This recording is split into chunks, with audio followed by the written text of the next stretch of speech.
আগামীকালের দৈনিক রাশিফল নিয়ে বিস্তারিত আলোচনা করব ১২টি রাশির ভালো এবং মন্দ নিয়ে।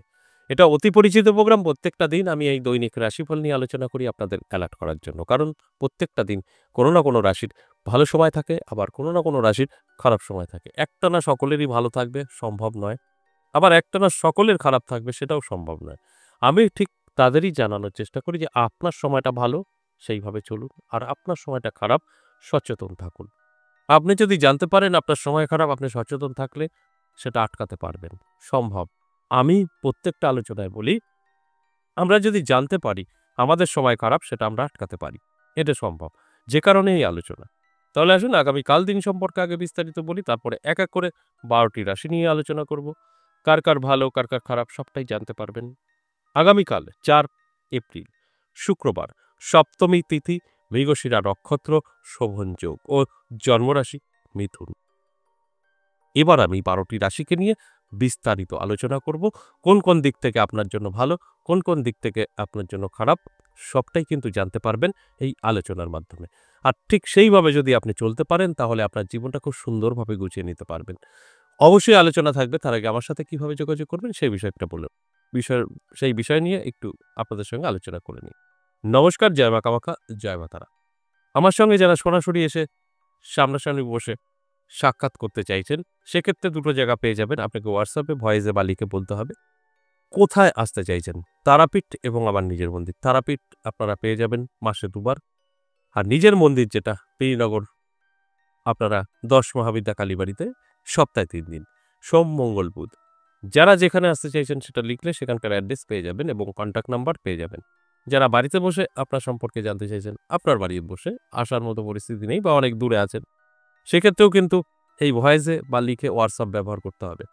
সেক্ষেত্রে আপনি জানতে পারবেন, আমাদের প্রসেস কমপ্লিট করবেন ২৪ থেকে ৪৮ ঘন্টার মধ্যে কল করা হবে।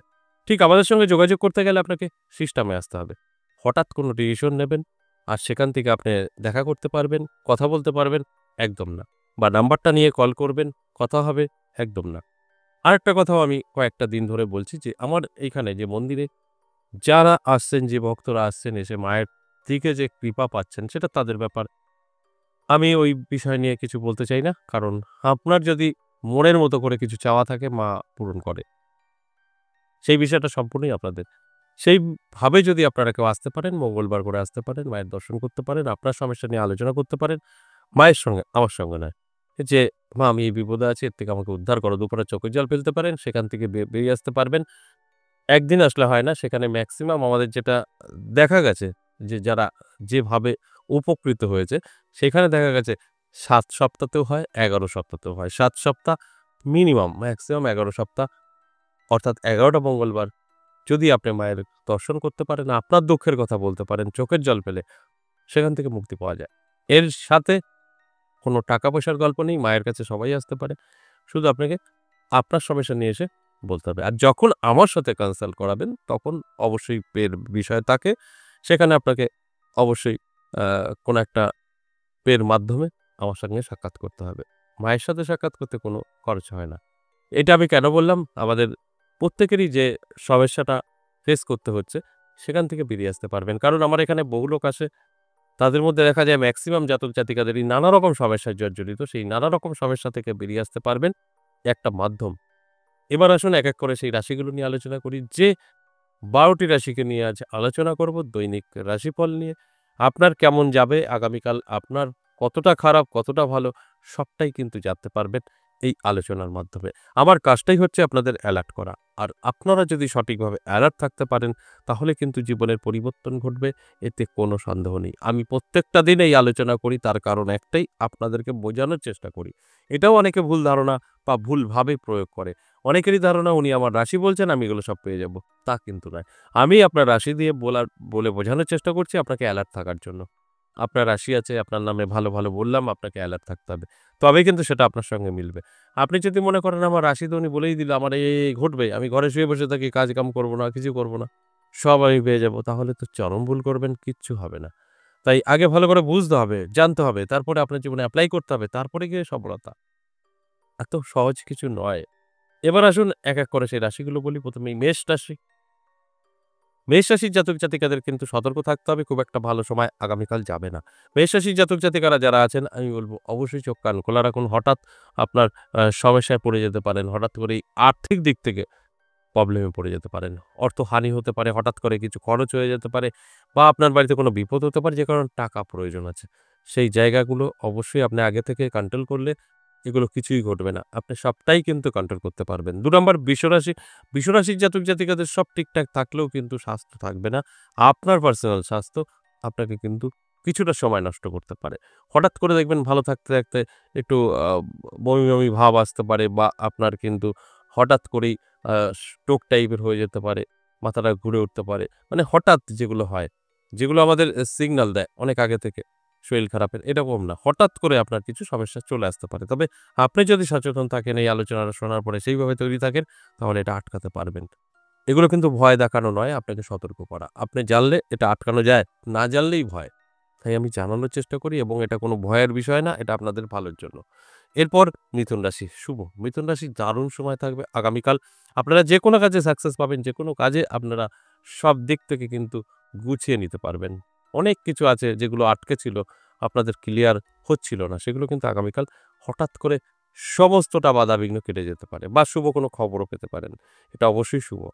এরপর কর্কট রাশি। কর্কট রাশির জাতক জাতিকাদেরও কিন্তু দারুণ সময় থাকবে। নানাভাবে সুযোগ সুবিধা পাবেন। নানা দিক থেকে কিন্তু আপনাকে সহযোগিতা করবে কেউ না কেউ। তাই এই দিনটি অবশ্যই শুভ। শুভ দিন শুভ কাজে ব্যবহার করুন। এটাই হচ্ছে মূল বিষয়। আমার আলোচনার এটাই হচ্ছে কারণ যে আপনার জন্য আগামীকাল ভালো। এই ভালোটা ভালো কাজে ব্যবহার করুন। তবে তো আপনার সমস্ত কিছু মিলবে। তবে তো আপনি সবকিছু একসঙ্গে আপনার জীবনে পেতে পারেন। আর যদি ব্যবহার না করেন, কোনরকম এই শুভ দিনটা যদি আপনি শুভ কাজে না লাগাতে পারেন, তাহলে কিন্তু কোনো লাভ নেই। এরপর সিংহ রাশি। সিংহ রাশির জাতক জাতিকাদের অবশ্যই একটু টেনশনের বিষয় হতে পারে। কারণ আপনার মান যশ খ্যাতি কমে যেতে পারে। হঠাৎ বদনাম, হঠাৎ সমালোচনা আপনাকে নিয়ে করতে পারে। কারা করবে? আপনারই আপনজন, বন্ধু-বান্ধব বা আত্মীয়স্বজন। এরাই কিন্তু আপনার বদনামের চেষ্টা করবে। তাই অ্যালার্ট থাকুন, চোখ কান খোলা রাখুন। এটা কিন্তু আটকাতে পারবেন। এরপর কন্যা রাশি। কন্যা রাশির জাতক জাতিকাদের যথেষ্ট শুভ সময় থাকবে। দারুণ সময় থাকবে। আপনি যেটা এতদিন ধরে চাইছিলেন, পাচ্ছিলেন না সেটা কিন্তু পেতে পারেন। অর্থাৎ আপনার মনের কোনো একটা আশা পূরণ হতে পারে কন্যা রাশির জাতক জাতিকাদের। এটা অত্যন্ত শুভ। এরপর তুলা রাশি। তুলা রাশির ক্ষেত্রেও কিন্তু যথেষ্ট পজিটিভ থাকবে, শুভ থাকবে। তুলা রাশির জাতক জাতিকারা যারা আছেন আমি বলব চোখ কান খোলা রাখুন, অ্যালার্ট থাকুন। নানাভাবে সুযোগ সুবিধা কিন্তু আপনিও পেতে পারেন। আগামীকাল দিনটি অত্যন্ত শুভ থাকবে। আর এই শুভ সময়টা শুভ কাজে ব্যবহার করুন। আপনার দেখবেন সমস্ত দিক থেকে সুযোগ সুবিধা এসে আপনার হাতে ধরা দেবে। এরপর বৃশ্চিক রাশি। বৃশ্চিক রাশির জাতক জাতিকাদের কিন্তু অনেকটা সতর্ক থাকতে হবে। নানাভাবে আপনার শত্রু ক্ষতি করার চেষ্টা করবে। যে কারণে আপনি কিন্তু অনেকটাই ক্ষতিগ্রস্ত হতে পারেন। তাই শত্রু থেকে অবশ্যই দূরে থাকুন এবং নিজেকে একটু আলাদা রাখার চেষ্টা করুন আগামীকাল। দেখবেন অনেকটাই সেফ থাকবেন। আমি যে কথাগুলো বলছি সবটাই আপনি এড়িয়ে যেতে পারবেন। এটা সম্ভব। আমরা যদি জানি আমাদের খারাপ সময় সেটা আমরা অবশ্যই কন্ট্রোল করতে পারি। এরপর ধনুরাশি, দারুণ সময় থাকবে। ধনুরাশি জাতক জাতিকাদের প্রাপ্তিযোগ তৈরি হয়েছে। নানাভাবে আর্থিক উন্নতি হতে পারে চোখে পড়ার মতো। তাই অ্যালার্ট থাকতে হবে, চোখ কান খোলা রাখতে হবে। তারপর কিন্তু আমি যে কথাগুলো বলছি আপনারা সবটাই মিলিয়ে নিতে পারবেন। অর্থাৎ ধনুরাশির জন্য যথেষ্ট শুভ সময় থাকবে। তবে ঠিক উল্টোটা হবে মকর রাশির কারণে। মকর রাশি কিন্তু খুব একটা ভালো যাবে না। মকর রাশির জাতক জাতিকাদের সম্মান এবং সম্পর্ক এই দুটো নিয়ে একটু ভাবার বিষয় আছে। আপনার সম্পর্ক নষ্ট হতে পারে, আপনার বিবাহিত জীবন হোক বা অবিবাহিত। আত্মীয়স্বজনের সাথে বা আপনার লাভ রিলেশনে যেকোনো ক্ষেত্রেই কিন্তু একটা সমস্যা তৈরি হতে পারে। অবশ্যই অ্যালার্ট থাকুন, চোখ কান খোলা রাখুন। আমি যে কথাগুলো বলছি সবটাই কিন্তু আপনার কন্ট্রোলে আনতে পারবেন। এরপর অবশ্যই কুম্ভ রাশি। কুম্ভ রাশির জাতক জাতিকাদেরও কিন্তু শুভ সময় থাকবে। তবে অনেকটাই সতর্ক আপনাকে থাকতে হবে। শুভ সময় থাকবে বলে চুপচাপ বসে থাকলে হবে না। অবশ্যই সতর্ক থাকুন। আপনার জন্য দিনটি কিন্তু ভালো, খারাপ নয়। তবে এই ভালো দিনটি ভালো কাজে ব্যবহার করার চেষ্টা করুন। সর্বশেষ মীন রাশি। মীন রাশির জাতক জাতিকাদেরও কিন্তু প্রাপ্তিযোগ তৈরি হয়েছে। নানাভাবে সুযোগ সুবিধা আপনার হাতে এসে ধরা দিতে পারে। আপনার জীবনে হঠাৎ করে আর্থিক উন্নতি হতে পারে। কারণ আপনার কিন্তু আর্থিক দিক থেকে সচ্ছলতা আসার সময় আগামীকাল তৈরি হচ্ছে। যে কারণে এই আলোচনা। তাই অ্যালার্ট থাকলে আপনি কিন্তু সবটাই অনুভব করতে পারবেন আপনার কোন, কোন দিক থেকে সুযোগগুলো আসবে। আর যদি অ্যালার্ট না থাকেন তাহলে কিন্তু কিছুই বুঝতে পারবেন না। তাই আমার আলোচনা করার উদ্দেশ্য একটাই আপনাদের অ্যালার্ট করা। এই যে মেষ থেকে মীন 12টি রাশিকে নিয়ে আলোচনা করলাম, সম্পূর্ণ কিন্তু অ্যাভারেজ এবং সর্বজনীন। এক্ষেত্রে কিন্তু সেম রাশির 50% জাতক জাতিকাদের লাভ উঠবে, তারা সমস্ত কিছু মিলিয়ে নিতে পারবে। আর 50% জাতক জাতিকাদের কিছুই কিন্তু মিলবে না, কারণ এটা সম্পূর্ণ অ্যাভারেজ এবং সর্বজনীন। এখানে কারোর ব্যক্তিগত জন্মছক বা হস্তরেখা বিচার বিশ্লেষণ করে আলোচনা করা হয়নি। সেক্ষেত্রে সকলের সাথে মিলবে কখনোই সম্ভব না। আশা করি বুঝতে পেরেছেন। আজ এ পর্যন্তই, আবারও আসবো নেক্সট ভিডিও নিয়ে। ততক্ষণ ভালো থাকুন। নমস্কার।